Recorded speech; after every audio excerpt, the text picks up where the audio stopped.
have passed away. When I was younger, keep in mind I've lost more people since this fear started. I used to have this dream, maybe you would call it a nightmare, but it wasn't scary. Like, so I don't like calling it a nightmare. It was more sad. But I used to have this dream that I was at my own funeral, but I wasn't in the casket, but it was me in the casket, but I was outside of the casket, and I was staring and waiting, and nobody fucking showed up to my funeral. And then there wasn't even like a person there like waiting. It was just me. Like, I was that person. Oh, sure. And in the dream, the people, for whatever reason, it was at a church, which is weird because I never seen myself getting buried. I'm not a religious person, so I don't see it ever being in a church, but in my head it was. So in my dream, it was a church. I was in a casket. Nobody showed up. And then the dude running it, the priest or whatever the person was, ends up like looking around in my dream, and he comes over and he's like, I don't know. And he ends up like just closing the lid and like turning off the lights. And I would wake up, man. And it was a repetitive dream. I would have that dream a lot. Oh, wow. And so I would think like, dude, I'm going to die and no one's going to fucking go. Like, and so I started getting That's paranoid. crazy. That's a crazy message. Yeah. And I remember thinking like in my dream, like being sad. Like I was telling you, like I was sad that like the people, like no one, you know what I mean? Like I didn't want a lot of people, but I wanted someone to show up. Yeah. And so it created this anxiety in me. And so like, because I had this dream a lot in my everyday life, I started telling my friends, and I think Daniela would remember this, because she's been my friend for a super long time, and anyone who's been my friend for a super long time might remember this. But I started telling all my friends, hey, I think I want orange roses at my funeral. And they would go, what? And I was like, orange roses. And they're like, why? And I'm like, because I don't even know if those are fucking real. But I feel like that's how I know if you show up to my funeral, right?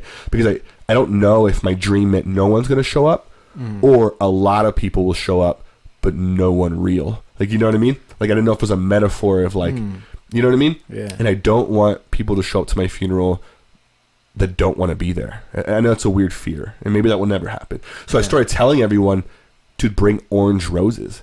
And like, they're like, what? Like, where would we even get that? I'm like, dude, dye them. Like, spray paint them. I don't give a fuck. But if I die, promise me you'll bring me orange roses. Oh, that's cool. And it's weird telling you about this because I haven't thought about this until right now. But I used to tell everyone, like, just bring me those orange roses, man. And nice. And because I remember thinking, going back to the whole loser thing, like, I remember, like, I just want to make an impact. And I wanted people to remember me for something. I wanted people to show up. But I have this fear that I want to, like, be not important to the point where people glorify me or have some huge following, or I don't want to be amazing. Like, I want people to be honest about how I was in my life, but I just want people to show up. And if I want people to show up, the least I have to do, Yemi, is not be a fucking loser. Like, that's it. I don't have to be great. I don't have to be amazing. I don't have to be decent. I have to just be not a loser. And so, like, that's how I feel. Like, you could be a loser.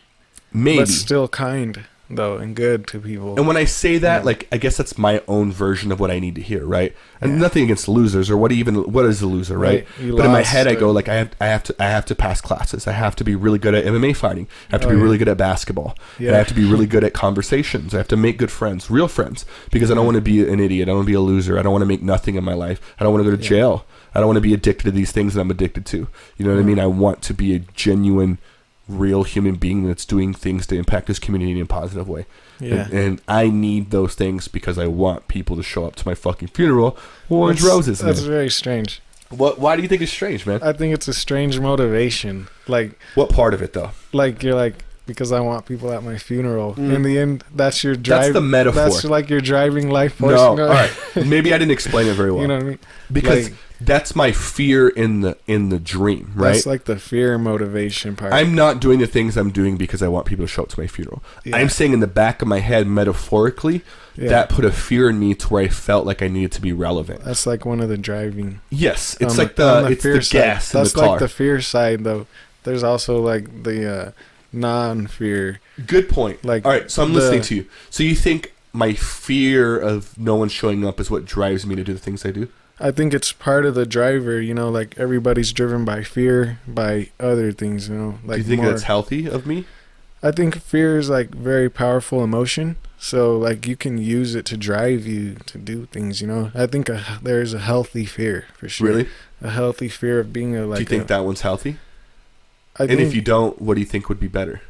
I think it's only part of the driving force. I think you should have some healthy fears of, just being a miserable, good for nothing, like making no contribution. You want me to be miserable? No, you should have a fear of being miserable, like a fear basically of nobody showing up, of like you never did anything good and nobody cares that you died.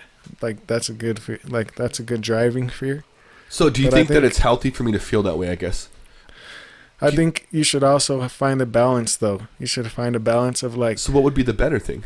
There's like other things that motivate you to do what you're doing, like because you have a love or you really want to make a contribution. Like you think of the positive that you want to do and it makes you feel good. It's I think not I really do that too, though. Yeah. Yeah. Not totally driven by fear, but driven by... Yeah, I don't think it's totally by fear. Like, I think that that's part of it, right? Because I think I'm acknowledging the part of me that has those fears.